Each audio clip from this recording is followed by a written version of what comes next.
Welcome to RK's Stories.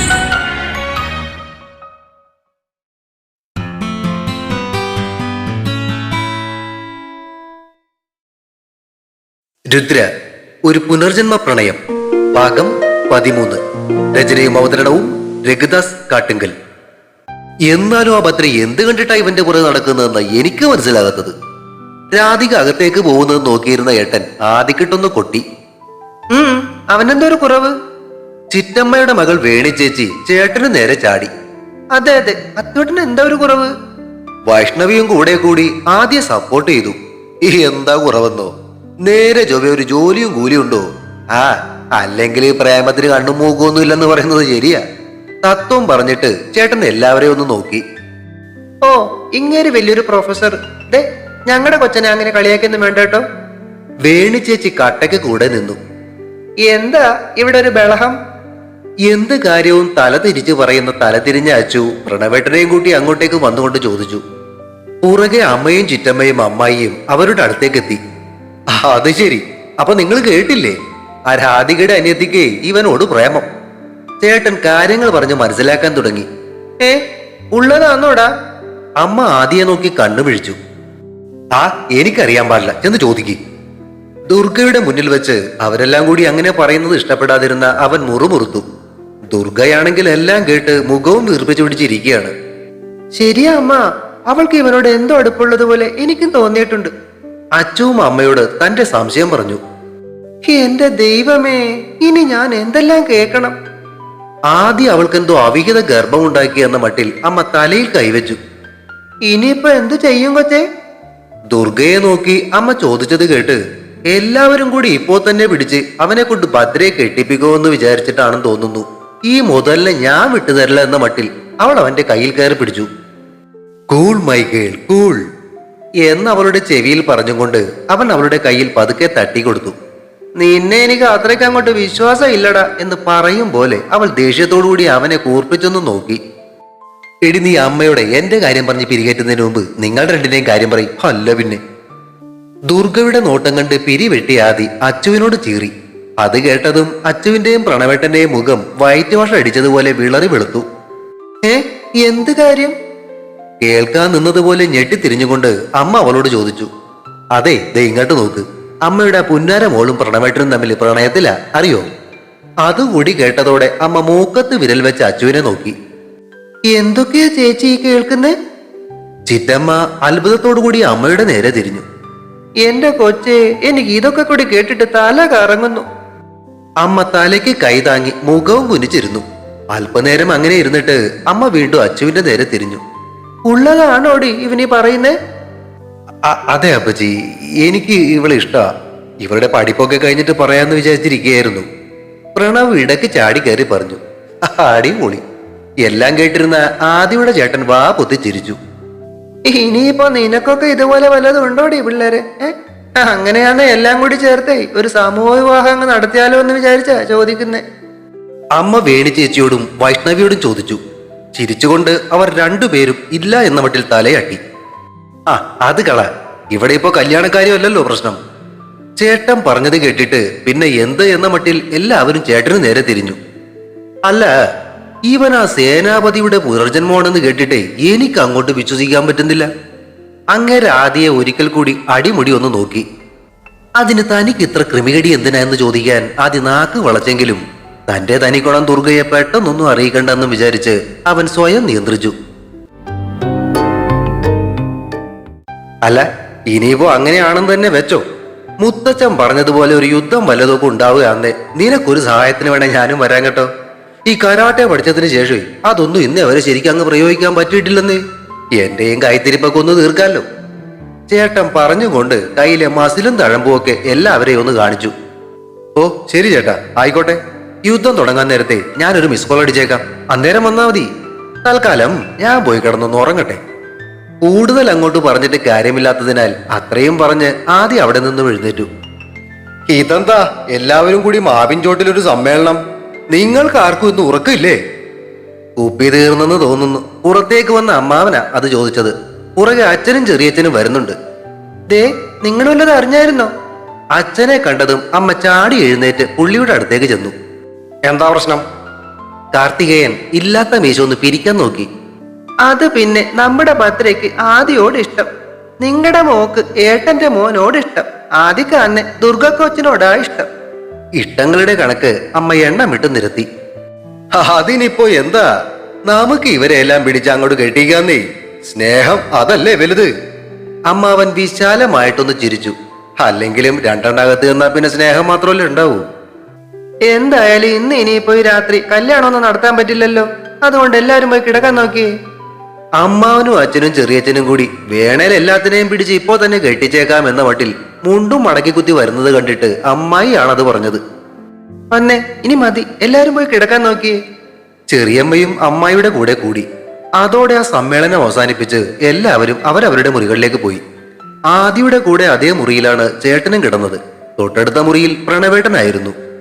അതിന്റെ അപ്പുറത്തുള്ള 2 മുറികളിലായി ഒരു മുറിയിൽ ഏട്ടത്തിയും ഭദ്രയും, മറ്റേ മുറിയിൽ ദുർഗയും അച്ചുവും വൈഷ്ണവിയും. ബാക്കിയുള്ളവരെല്ലാം താഴത്തെ മുറികളിലുമായിട്ട് കിടന്നു. ഇനി അടുത്ത പരിപാടി എന്തായിരിക്കുമെന്ന് ആലോചിച്ചുകൊണ്ട് കിടന്ന ആദിയുടെ കണ്ണുകളിലേക്ക് എപ്പോഴോ ഉറക്കം കടന്നു വന്നു. കുമാരി എഴുന്നേൽക്കൂ, വേഗമാകട്ടെ. പരമഹംസ ഗുരുക്കളുടെ ശബ്ദം കേട്ടുകൊണ്ടാണ് ദുർഗ ഉറക്കത്തിൽ നിന്നും ഞെട്ടി ഉണർന്നത്. കട്ടിലിൽ എഴുന്നേറ്റ ഇരുന്നവൾ ചുറ്റിനും നോക്കി. കുമാരി വേഗം എഴുന്നേൽക്കൂ. വീണ്ടും ആ ശബ്ദം. ദുർഗ കിടക്കയിൽ നിന്നും എഴുന്നേറ്റ് കണ്ണുകൾ അടച്ച് മനസ്സ് ഏകാഗ്രമാക്കി. എത്രയും വേഗം മാനവേദന്റെ മുറിയിലേക്ക് ചെല്ലുക, മാനവേദന്റെ മനസ്സിനെ ബന്ധിച്ച് അധീനതയിലാക്കുക എന്ന ലക്ഷ്യം നിറവേറ്റുവാനായിട്ടാണ് ആ കന്യക ഇവിടെ എത്തിയിരിക്കുന്നത്. ആ കന്യക ഉപയോഗിച്ച് തന്റെ മന്ത്രശക്തിയിലൂടെ കൗശല്യനത് സാധിക്കും. അത്രയും പറഞ്ഞ് പരമഹംസ ഗുരുക്കളുടെ ശബ്ദം നിലച്ചു. ചാടിപ്പിടഞ്ഞ് എഴുന്നേറ്റ ദുർഗ മുറിയുടെ വാതിൽ തുറന്ന് വരാന്തയുടെ അങ്ങേയറ്റത്തുള്ള ആദിയുടെ മുറിയിലേക്ക് അതിവേഗം ഓടി. അവന്റെ മുറിയുടെ മുന്നിലെത്തിയ അവൾ വാതിൽ തുറന്നു കിടക്കുന്നത് കണ്ട് അകത്തേക്ക് കയറി. ആ ഇരുട്ടിലും അകത്തെ കാഴ്ചകൾ അവൾക്ക് നല്ലതുപോലെ കാണാൻ സാധിച്ചു. ഒരു കട്ടിലിൽ വിച്ചുവെട്ടം കിടക്കുന്നു. തൊട്ടടുത്തുള്ള ആദിയുടെ കട്ടിലിന് മുന്നിൽ പുറംതിരിഞ്ഞു നിൽക്കുന്ന ഒരു സ്ത്രീരൂപം. ശരീരത്തോട് ഇറുകി കിടക്കുന്ന കറുപ്പും നീലയും കലർന്നൊരു വസ്ത്രമാണ് അവൾ ധരിച്ചിരിക്കുന്നത്. നീളമുള്ള കറുത്ത പാവാട കാറ്റിലുലയുന്നു. അഴിച്ചിട്ട മുടിയിഴകൾ കാറ്റിൽ പറന്നു കളിക്കുന്നു. ആരാത്? ദുർഗ ശബ്ദമുയർത്തി. ആദിയുടെ കട്ടിലിനരികിൽ നിന്നിരുന്ന ആ സ്ത്രീരൂപം പതുക്കെ അവളുടെ നേരെ തിരിഞ്ഞു. ദുർഗ സ്വയം അറിയാതെ ഒരു ചുവട് പുറകോട്ട് വെച്ചുപോയി. ആദിയുടെ കട്ടിലിന് മുന്നിൽ നിന്നിരുന്നത് ഭദ്രയായിരുന്നു. അവളുടെ ശരീരത്തിന് വല്ലാത്തൊരു കറുപ്പ് നിറമായിരിക്കുന്നു. കണ്ണുകൾക്ക് ആ കൂരിരുട്ടിലും തീവ്രമായ ഒരു ചുവന്ന തിളക്കം. നീ വരുമെന്ന് എനിക്കറിയാമായിരുന്നു. ഭദ്രയുടെ ശബ്ദമായിരുന്നില്ല മുന്നിൽ നിന്നിരുന്ന ആ രൂപത്തിൽ നിന്നും ഉയർന്നത്. നീ നീ എന്താ ഇവിടെ? മനസാന്നിധ്യം വീണ്ടെടുത്ത ദുർഗ അവളോട് ചോദിച്ചു. ഈ കിടക്കുന്നത് എന്റെ പാതിയാണ്, എന്റെ സ്വന്തം. അതിനിടയിലേക്ക് നീ കയറി വരരുത്. വന്നാൽ. ദുർഗയെ നോക്കി ഒരു താക്കീത് പോലെ ഭദ്ര വല്ലാത്തൊരു ശബ്ദത്തിൽ പറഞ്ഞു. ഭദ്രേ, നീ മര്യാദയ്ക്ക് നിന്റെ റൂമിലേക്ക് പോകാൻ നോക്കൂ. സംയമനം വിടാതെ ദുർഗ അവളുടെ മുന്നിൽ നിന്നു. അലറി ചിരിച്ചുകൊണ്ട് ഭദ്ര അവളുടെ കൈകൾ ദുർഗയുടെ നേരെ നീട്ടി. അവളുടെ കയ്യിൽ നീളമേറിയ ഒരു വെള്ളിയുടെ ദണ്ട് പ്രത്യക്ഷപ്പെട്ടു. അതിന്റെ 2 അഗ്രങ്ങളിൽ നിന്നും നീല നിറത്തിലുള്ള കിരണങ്ങൾ പുറപ്പെടുന്നുണ്ടായിരുന്നു. അവൾ അത് ദുർഗയുടെ നേരെ ആഞ്ഞു വീശി. അതിൽ നിന്നും പുറപ്പെട്ട ശക്തിയേറിയ കിരണങ്ങൾ ദുർഗയുടെ ശരീരത്തിൽ തട്ടി അവൾ പുറകോട്ട് തെറിച്ച് തുറന്നിട്ടിരിക്കുന്ന കതകിൽ ചെന്ന് തട്ടി താഴേക്ക് വീണു. ചാടി എഴുന്നേറ്റ് ദുർഗയുടെ കണ്ണുകളുടെ പച്ചനിറം വർദ്ധിച്ച് വല്ലാതെ തിളങ്ങി. അവളുടെ 2 കൈകളിലും പച്ച നിറത്തിലുള്ള കിരണങ്ങൾ പ്രത്യക്ഷപ്പെട്ടു. ഭദ്രയുടെ നേരെ നീട്ടി അവളുടെ കൈകളിൽ നിന്നും ആ പച്ച നിറമാർന്ന കിരണങ്ങൾ ഭദ്രയ്ക്ക് ചുറ്റിലുമായി പൊതിഞ്ഞ് അവളെ അന്തരീക്ഷത്തിലേക്ക് ഉയർത്തി. അന്തരീക്ഷത്തിൽ ഉയർന്നു നിന്ന് അവളെ ദുർഗ തുറന്നു കിടന്നിരുന്ന വാതിലിൽ കൂടി പുറത്തേക്ക് വലിച്ചെറിഞ്ഞു. 2ാമത്തെ നിലയിൽ നിന്നും താഴെ മണ്ണിലേക്ക് വീണ ഭദ്ര അവിടെ നിന്നും ചാടിപ്പിടഞ്ഞ് എഴുന്നേറ്റ് മുകളിലേക്ക് നോക്കി. അവളുടെ കണ്ണുകൾ വന്യമായി തിളങ്ങി. മുകളിലത്തെ വരാന്തയിലെ കൈവരികളിൽ പിടിച്ച് അവളെ നോക്കി നിൽക്കുന്ന ദുർഗയുടെ കണ്ണുകളുമായി ഭദ്രയുടെ കണ്ണുകൾ കോർത്തു. വല്ലാത്തൊരു അട്ടഹാസത്തോടെ ഭദ്ര താഴെ നിന്നും മുകളിലേക്ക് കുതിച്ചു ചാടി. അതേസമയം തന്നെ ദുർഗ കൈവരിയിൽ കൈ കുത്തി മുകളിൽ നിന്നും താഴെ ഭദ്രയുടെ നേരെയും ചാടിയിരുന്നു. ഇരുവരുടെയും കൈകളിൽ നിന്നും ശരീരത്തിൽ നിന്നും ഉയർന്ന മിന്നൽ പിണരുകളുമായിട്ട് അവർ അന്തരീക്ഷത്തിൽ വെച്ച് ഏറ്റുമുട്ടി. ആ പ്രദേശം മുഴുവൻ നടുങ്ങുന്ന വിധത്തിൽ അന്തരീക്ഷത്തിൽ ഇടിമുഴക്കം മുഴങ്ങി. പ്രകൃതിയുടെ ഭാവം തന്നെ മാറാൻ തുടങ്ങി. മാനത്ത് തെളിഞ്ഞു നിന്നിരുന്ന പൂർണ്ണചന്ദ്രൻ മേഘങ്ങൾക്കിടയിൽ ഒളിച്ചു. പതിവില്ലാതെ വീശിയടിക്കുന്ന ശക്തിയേറിയ കാറ്റും ഇടിമിന്നലുകളും അന്തരീക്ഷത്തെ പ്രകമ്പനം കൊള്ളിച്ചു. ഭൂമിയെ നനച്ചും കൊണ്ട് അതിശക്തമായ മഴയും അവിടെ പെയ്തു തുടങ്ങി. അതിനിടയിൽ പരസ്പരം പ്രഹരമേൽപ്പിച്ചും കൊണ്ട് ആ അതീന്ദ്രിയ ശക്തികൾ അന്തരീക്ഷത്തിൽ വെച്ച് ഏറ്റുമുട്ടി. ഒരേ ശക്തിയുടെ രണ്ട് അംശാവതാരങ്ങളാണെങ്കിലും ഒന്നിനെ നിയന്ത്രിക്കുന്ന പൈശാചിക ശക്തി മൂലം പരസ്പരം പോരാടേണ്ടി വന്ന ആ ശക്തികൾ ജയവും തോൽവിയും അറിയാതെ നേർക്കുനേർ പൊരുതി നിന്നു. ദുർഗയുടെ ശക്തിയേറിയ പ്രഹരമേറ്റ ഭദ്ര പുറകോട്ട് തെറിച്ച് മാവിൽ തട്ടി താഴേക്ക് വീണു. അവൾ ചെന്ന് തട്ടി മാവിന്റെ വലിയൊരു ശിഖരം അങ്ങനെ തന്നെ ഒടിഞ്ഞ് ദൂരേക്ക് തെറിച്ചു. അവിടെ നിന്നും എഴുന്നേറ്റ ഭദ്ര ചാടി സർവശക്തിയും ഉപയോഗിച്ച് ദുർഗയെ പ്രഹരിച്ചു. ആ ശക്തിയിൽ ദുർഗ അന്തരീക്ഷത്തിലൂടെ തല കീഴായി മറിഞ്ഞ് ദൂരേക്ക് തെറിച്ചു. നേരെ നിന്ന ദുർഗ കൈകളിലേക്ക് തന്റെ പൂർണ്ണ ശക്തിയും ആവാഹിച്ചെടുത്തു. ഭദ്ര ആ സമയം കയ്യിലിരുന്ന വെള്ളിയുടെ ദണ്ട് ആകാശത്തേക്കുയർത്തി. മുകളിൽ നിന്നും മിന്നൽ പിണരുകൾ ആ ആയുധത്തിലേക്ക് കയറി. ഗാഠനിദ്രയിലായിരുന്ന ആദി പെട്ടെന്നാണ് ഉറക്കത്തിൽ നിന്നും ഞെട്ടിയുണർന്നത്. ഉറങ്ങാൻ കിടക്കുമ്പോൾ അടച്ചിട്ടിരുന്ന വാതിൽ തുറന്നു കിടക്കുന്നു. പുറത്ത് അതിശക്തമായ വീശിയടിക്കുന്ന കാറ്റും അതിനൊപ്പം മിന്നലും മഴയും. ശോഭിച്ചു നിൽക്കുന്ന പ്രകൃതി പുറത്ത് സംഹാരതാണ്ഡവമാടുന്നു. കാറ്റിന്റെ ഹുങ്കാരത്തിനു മേൽ പുറത്തു നിന്നും ഭീതിജനകമായ അട്ടഹാസങ്ങളും കേൾക്കുന്നുണ്ട്. അവൻ തൊട്ടപ്പുറത്തെ കട്ടിലിൽ ഉറങ്ങിക്കിടക്കുന്ന വൈഷ്ണവിനെ നോക്കി. യാതൊന്നും അറിയാതെ ആരോ ബോധം കെടുത്തിയിട്ടേക്കും പോലെ മൂടി പുതച്ച് കിടന്നുറങ്ങുകയാണ് ചേട്ടൻ. ചാടി എഴുന്നേറ്റ് ആദി വരാന്തയിലേക്ക് ഇറങ്ങി ചുറ്റിനുമൊന്ന് നോക്കി. താഴെ നിന്നുമാണ് ബഹളങ്ങൾ കേൾക്കുന്നതെന്ന് മനസ്സിലായതും അവൻ വരാന്തയിലെ കൈവരിയിൽ പിടിച്ച് താഴേക്ക് നോക്കി. അവിടെ കണ്ട കാഴ്ച വിശ്വസിക്കുവാനാവാതെ അവൻ കണ്ണു മിഴിച്ചു. ഒന്നാം നിലയുടെ ആ വരാന്തയുടെ തൊട്ട് താഴെ അന്തരീക്ഷത്തിൽ ഉയർന്നു നിൽക്കുന്ന ഭദ്രയും ദുർഗയും. ഇരുവരുടെയും ശരീരത്തിനു ചുറ്റും കിരണങ്ങൾ പോലെ തിളങ്ങി നിൽക്കുന്ന മിന്നൽ പിണരുകൾ. ദുർഗയുടെ ചുറ്റും പച്ച നിറത്തിലുള്ള കിരണങ്ങളാണെങ്കിൽ ഭദ്രയുടെ ചുറ്റിനുമുള്ളത് നീല കലർന്ന കറുപ്പ് നിറത്തോടു കൂടിയുള്ളതായിരുന്നു. ഭദ്ര തന്റെ കയ്യിൽ ഉയർത്തിപ്പിടിച്ചിരിക്കുന്ന ഒരു വെള്ളി ദണ്ടിലേക്ക് അന്തരീക്ഷത്തിൽ നിന്നും ഇടിമിന്നലുകൾ പാഞ്ഞു കയറുന്നു. അവൾക്കെതിരെ നിൽക്കുന്ന ദുർഗ തന്റെ ഇരു കൈകളും മുകളിലേക്ക് ഉയർത്തിപ്പിടിച്ചിരിക്കുകയാണ്. അവളുടെ ആ കൈകൾക്ക് ചുറ്റിനും മരതക വർണ്ണമാർന്ന കിരണങ്ങളും കറങ്ങിക്കൊണ്ടിരിക്കുന്നു. അവൻ നോക്കി നിൽക്കെ ഇരുവരും വല്ലാത്തൊരു അലർച്ചയോടുകൂടി പരസ്പരം ഏറ്റുമുട്ടി. അന്തരീക്ഷത്തിൽ പ്രകാശവർണ്ണങ്ങളുടെ ഒരു സ്ഫോടനം നടന്നതുപോലെ അവർക്കു ചുറ്റും കണ്ണഞ്ചിപ്പിക്കുന്ന പ്രകാശം പരന്നു. കാതടപ്പിക്കുന്ന ഇടിനാദം ആ പ്രദേശമാകെ പിടിച്ചുകുലുക്കി. പരസ്പരം കൂട്ടിമുട്ടിയ ദുർഗയും ഭദ്രയും ദൂരേക്ക് തെറിച്ചു വീണു. അവിടെ നിന്നും ചാടി എഴുന്നേറ്റ അവർ അലർച്ചയോടെ വീണ്ടും ഏറ്റുമുട്ടി. അവർ തമ്മിലുള്ള പോരാട്ടം അവസാനിപ്പിച്ചില്ലെങ്കിൽ ഒരുപക്ഷെ ആ തറവാട് തന്നെ തകർന്നു വീണേക്കുമെന്ന് തോന്നിയതും ആദി അവിടെ നിന്നും മുകളിലേക്ക് ഉയർന്നു ചാടി. വലത്തെ കൈ ഉയർത്തിപ്പിടിച്ച് മുകളിലേക്ക് കുതിച്ച ആദിയുടെ കയ്യിൽ ദിവ്യമായ ത്രിശൂലം പ്രത്യക്ഷപ്പെട്ട് വെട്ടിത്തിളങ്ങി.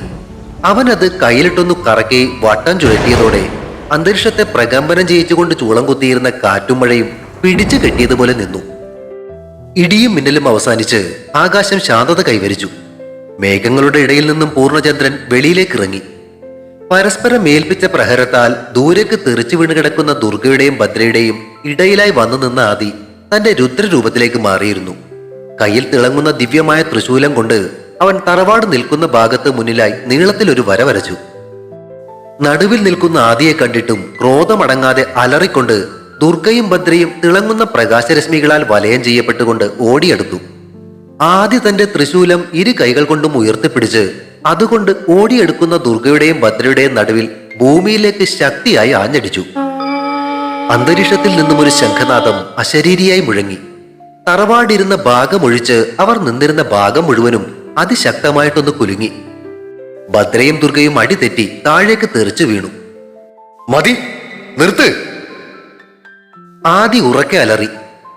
അവന്റെ ശബ്ദം കേട്ട് സ്വബോധത്തിലേക്ക് തിരിച്ചു വന്ന ദുർഗ ഇതപ്പടക്കിക്കൊണ്ട് താഴേക്കിരുന്നു. അവളുടെ ശരീരത്തെ ചുറ്റി കറങ്ങിക്കൊണ്ടിരുന്ന ആ പ്രകാശകിരണങ്ങൾ ക്രമേണ ഇല്ലാതെയായി. കണ്ണുകളുടെ പച്ച നിറം മങ്ങി കൃഷ്ണമണികളിൽ മാത്രമായി ആ നിറം ഒതുങ്ങി. എന്നാൽ ഭദ്ര ദേഷ്യമടങ്ങാതെ വീണ്ടും ചാടി എഴുന്നേറ്റ് ദുർഗയുടെ നേരെ ഓടിയെടുത്തു. മറ്റ് നിവൃത്തിയില്ലാതെ ആദി അവൾക്ക് നേരെ തന്റെ കയ്യിലിരുന്ന ത്രിശൂലം ആഞ്ഞു വീശി. ആ ത്രിശൂലത്തിൽ നിന്നും പാഞ്ഞ ശക്തികിരണങ്ങൾ അവളുടെ ശരീരത്തിൽ തട്ടി അവൾ അനക്കമറ്റ് താഴേക്ക് വീണു. അവളുടെ കയ്യിലുണ്ടായിരുന്ന ആ വെള്ളിയുടെ ദണ്ട് അപ്രത്യക്ഷമായി. ആദിയുടെ കയ്യിൽ നിന്നും ആയുധവും അപ്രത്യക്ഷമായി.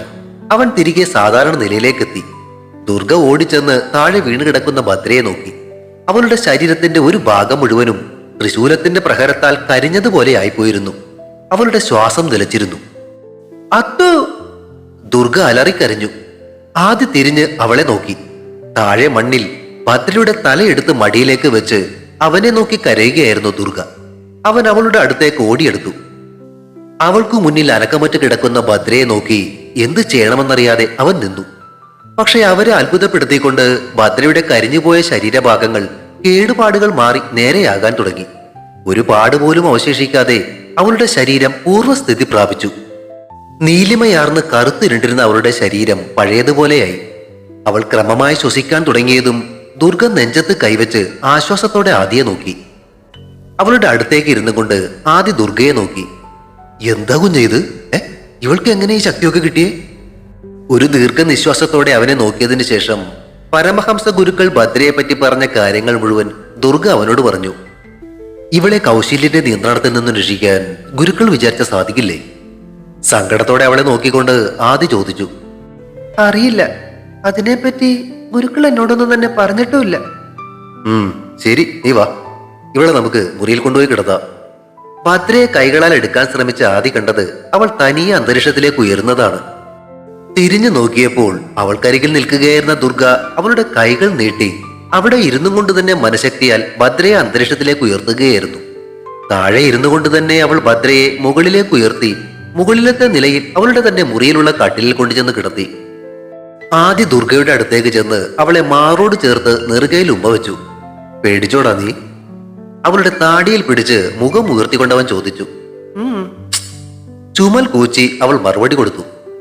ശരി, വാ, ഇനി പോയി കിടക്കാം. അവൻ അവളെയും വിളിച്ചുകൊണ്ട് മുകളിലേക്ക് നടന്നു. തറവാട്ടിലുള്ളവർ അപ്പോഴും അവിടെ നടന്ന സംഭവങ്ങൾ അറിയാതെ ഉറക്കത്തിലായിരുന്നു. പിറ്റേ ദിവസം കാലത്ത് മുറ്റമടിക്കാൻ വന്ന തറവാട്ടിലെ അടിച്ചുതള്ളിക്കാരി നളിനിയമ്മ മുറ്റം നിറയെ അതിശക്തമായ കാറ്റും മഴയും കഴിഞ്ഞതുപോലെ ഇലകളും മറ്റും ചിതറിക്കിടക്കുന്നത് കണ്ട് അത്ഭുതപ്പെട്ടു. അല്പം അകലെയായി മാവിന്റെ വലിയൊരു ശിഖരവും ഒടിഞ്ഞു കിടക്കുന്നുണ്ട്. ആ പ്രദേശത്ത് മറ്റെങ്ങും പെയ്യാത്ത കാറ്റും മഴയും ഇവിടെ മാത്രം എങ്ങനെ ഉണ്ടായെന്ന് ആലോചിച്ചും കൊണ്ട് അവർ മുറ്റമടിക്കാൻ തുടങ്ങി. കാലത്ത് ഫ്രഷ് ആയി ആദ്യം താഴേക്ക് ചെന്നപ്പോ എല്ലാവരും അവിടെ ചായ കുടിക്കാനുള്ള തയ്യാറെടുപ്പിലായിരുന്നു. ആ കൂട്ടത്തിൽ ഭദ്രയെ കാണാതിരുന്നത് കൊണ്ട് അവൻ ദുർഗയുടെ അടുത്തേക്ക് ചെന്ന് അവളോട് ചോദിച്ചു. ഭദ്ര എവിടെ? അവള് നേരത്തെ കഴിച്ചു വെത്തു. കാലത്തെ തന്നെ അവൾക്ക് ബാംഗ്ലൂർക്ക് പോകണമെന്ന് ഞാൻ എത്രയൊക്കെ പറഞ്ഞിട്ടും കുട്ടി സമ്മതിക്കുന്നില്ല. അല്പം വിഷമത്തോടെ ഏട്ടത്തിയാണ് അവന്റെ ചോദ്യത്തിന് മറുപടി നൽകിയത്. അപ്പൊ നീ പോകുന്നില്ലേ? ആദി അച്ചുവിന് നേർക്ക് തിരിഞ്ഞു. ഞാൻ നാളെ പോകുന്നുള്ളൂ. അവളോട് പറഞ്ഞതാന്നേ നാളെ പോവാന്ന്. പക്ഷെ എന്താന്നോ അവള് സമ്മതിക്കുന്നില്ലെന്നേ. അച്ചുവിന്റെ വാക്കുകളിലും നിരാശയായിരുന്നു. അസാരമില്ല, അവള് പോകുന്നെങ്കിൽ പോട്ടെ, ഇനി ആരും നിർബന്ധിക്കണ്ട, ചേട്ടൻ പറഞ്ഞു. അപ്പോഴേക്കും പോകാൻ തയ്യാറായിക്കൊണ്ട് ബാഗും ഒക്കെ എടുത്ത് ഭദ്ര താഴേക്ക് ഇറങ്ങി വരുന്നത് കണ്ടു. അവളെ സ്റ്റേഷനിൽ കൊണ്ടുപോയി ആക്കുവാനായി ചേട്ടൻ എഴുന്നേറ്റു. അത് കണ്ടതും ഭക്ഷണം കഴിക്കാനിരുന്ന ആദ്യം എഴുന്നേറ്റു. നീ ഇതെവിടെ പോവാ? അവൻ എഴുന്നേൽക്കുന്നത് കണ്ട് അമ്മ ചോദിച്ചു. അവളെ ഞാൻ സ്റ്റേഷനിൽ കൊണ്ടുപോയി ആക്കിയിട്ട് വരാമ. ദുർഗ ഉൾപ്പെടെ തന്റെ നേരെ നീളുന്ന എല്ലാവരുടെയും കണ്ണുകൾ അവഗണിച്ചുകൊണ്ട് അവൻ ചേട്ടന്റെ അടുത്തേക്ക് ചെന്നു. ചേട്ടാ, കാറിന്റെ കീ ഇങ്ങ് തന്നേക്ക്, ഞാൻ കൊണ്ടുപോയി ആക്കാം അവളെ. ചേട്ടന്റെ കയ്യിൽ നിന്നും കാറിന്റെ കീ വാങ്ങിയതിന് ശേഷം അവൻ ഭദ്രയുടെ നേർക്ക് നോക്കി. വാ, ഞാൻ കൊണ്ടുപോകാം. വേണ്ട, ഞാൻ പോയിക്കൊള്ളാം. അവളുടെ ശബ്ദത്തിൽ ചെറിയൊരു വാശി ഉണ്ടായിരുന്നു എന്നതൊഴിച്ചാൽ ഇന്നലെ രാത്രി യാതൊന്നും സംഭവിച്ചിട്ടില്ലാത്തതുപോലെയാണ് അവൾ അവനോട് സംസാരിച്ചത്. ആദ്യം ഒരിക്കൽ കൂടി ഒന്ന് നോക്കിയതിന് ശേഷം കൂടുതലൊന്നും പറയാതെ അവൾ പുറത്തേക്ക് നടന്നു. ഞാനും കൂടെ വരട്ടെ? ദുർഗ ആദിയുടെ അടുത്തേക്ക് ചെന്ന് മെല്ലെ ചോദിച്ചു. പേടിക്കണ്ട, ഞാൻ ഉണർന്നിരിക്കുമ്പോൾ അവൾക്ക് എന്നെ ഒന്നും ചെയ്യാൻ സാധിക്കില്ല. എനിക്ക് അവളോടൊന്ന് സംസാരിക്കണം. അതിന് ഞാൻ തനിയെ പോകുന്നത് തന്നെയാ നല്ലത്. അവളോട് അതും പറഞ്ഞിട്ട് അവൻ പുറത്തേക്ക് ഇറങ്ങി മുന്നിൽ കിടന്നിരുന്ന ചേട്ടന്റെ കാർ സ്റ്റാർട്ട് ചെയ്തു. അപ്പോഴേക്കും അവനെ കാത്തു നിൽക്കാതെ തന്നെ ഭദ്ര പടിപ്പുരയും കടന്ന് നടന്നു കഴിഞ്ഞിരുന്നു. ആദ്യ കാർ പുറത്തേക്കെടുത്ത് അവളുടെ അടുത്ത് കൊണ്ട് ചെന്ന് നിർത്തി. ഫ്രണ്ട് ഡോർ തുറന്നു. കയറ്. അവൻ പറഞ്ഞത് കേട്ട് അല്പനേരം ആലോചിച്ചു നിന്നതിന് ശേഷം അവൾ അകത്തേക്ക് കയറി കാറിന്റെ ഡോർ അടച്ചു. ആദ്യം അവളെയും കൊണ്ട് സ്റ്റേഷനിലേക്ക് തിരിച്ചു. പോകുന്ന വഴിയിൽ യാതൊന്നും മിണ്ടാതെ ഇരിക്കുന്നവളെ തന്നെ ശ്രദ്ധിക്കുകയായിരുന്നു ആദി. സ്റ്റേഷന് പുറത്ത് കാർ നിർത്തി എഞ്ചിൻ ഓഫ് ചെയ്തതിന് ശേഷം അവൻ പുറത്തേക്ക് ഇറങ്ങി അവളുടെ അടുത്തേക്ക് ചെന്നു. കാറിൽ നിന്നും പുറത്തേക്ക് ഇറങ്ങി അവൾ അല്പനേരം ആദിയെ തന്നെ നോക്കി നിന്നു. ഭദ്രേ, നിനക്ക് ഇന്ന് തന്നെ പോണോ? ഒരുതരം നിർവികാരത നിറഞ്ഞിരുന്നു അവളുടെ ശബ്ദത്തിൽ. നിനക്ക് എന്തെങ്കിലും പ്രശ്നമുണ്ടോ? എന്നോട് എന്തെങ്കിലും പറയാനുണ്ടോ? ഇല്ല. നിഷേധാർത്ഥത്തിൽ തലയാട്ടിയിട്ട് അവൾ തിരിഞ്ഞ് സ്റ്റേഷനകത്തേക്ക് നടന്നു. 1-2 അടി നടന്നതിന് ശേഷം പെട്ടെന്ന് തിരിച്ച് അവൾ അവന്റെ അടുത്തേക്ക് തന്നെ ചെന്നു. അവന്റെ മുഖത്തേക്ക് നോക്കിയ അവളുടെ കണ്ണുകളിൽ വല്ലാത്തൊരു തിളക്കം മിന്നിമറഞ്ഞു. അത്തു, നീ എന്റേതാ, എന്റേത് മാത്രം. അല്ലാതെ കഴിഞ്ഞ ജന്മത്തിൽ നിന്നെ ചതിച്ച അവൾക്കുള്ളതല്ല നീ. കൊടുക്കില്ല നിന്നെ ഞാൻ അവൾക്ക്. അവളോട് പറഞ്ഞേക്ക്. അതും പറഞ്ഞിട്ട് ഉറച്ച കാൽവെപ്പുകളോടെ തിരിഞ്ഞു നോക്കാതെ അവൾ സ്റ്റേഷനകത്തേക്ക് നടന്നുപോയി. അവൾ പറഞ്ഞ ആ വാക്കുകളുടെ പൊരുൾ അറിയാതെ ആദി ആ സ്റ്റേഷന് മുറ്റത്ത് സ്തംഭിച്ചു നിന്നു. തുടരും. രുദ്ര അടുത്ത ഭാഗം ഉടൻ പ്രതീക്ഷിക്കുക. സബ്സ്ക്രൈബ് ചെയ്യാത്തവരുണ്ടെങ്കിൽ ദയവായി സബ്സ്ക്രൈബ് ചെയ്ത് സപ്പോർട്ട് ചെയ്യണേ. കഥയ്ക്ക് അഭിപ്രായങ്ങളും ലൈക്കുകളും ഹൈപ്പും ഒക്കെ നൽകുന്നതിനോടൊപ്പം തന്നെ കഥയുടെ ലിങ്ക് കഴിയുന്നവർക്കൊക്കെ ഒന്ന് ഷെയർ ചെയ്ത് കൂടി കൊടുത്തേക്കണേ. Thank U.